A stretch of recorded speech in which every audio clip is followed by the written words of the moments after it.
আজ ভেবেছি সোনামাকে মাছ বা ডিম কিছুই দেবো না, একটু সবজি আর ডাল চাল দিয়ে একটু খিচুড়ি করে খাওয়াবো।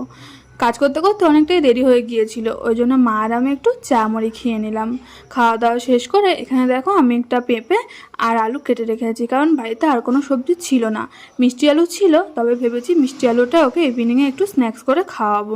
তাই এখানে সব কিছু ধুয়ে বসিয়ে দিলাম আর দিয়ে ম্যাশ করে নিলাম। তোমরা যদি জানতে চাও আমি কিভাবে খাবার ম্যাশ করি, অবশ্যই কমেন্ট করে জানিও, আমি তোমাদেরকে ভিডিও করে দেখাবো। তারপর এখানে খাবার রেডি, আর তারপর সোনামাকে টপ টপ করে খাইয়ে দিলাম। যাবো একটা নিমন্ত্রণ বাড়ি, তাই একটু তাড়াহুড়ো। আজ ভেবেছি সোনামাকে মাছ বা ডিম কিছুই দেবো না, একটু সবজি আর ডাল চাল দিয়ে একটু খিচুড়ি করে খাওয়াবো।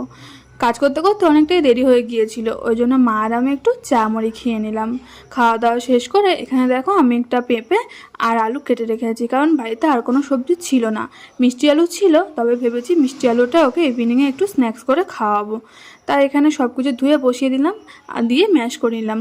তোমরা যদি জানতে চাও আমি কিভাবে খাবার ম্যাশ করি, অবশ্যই কমেন্ট করে জানিও, আমি তোমাদেরকে ভিডিও করে দেখাবো।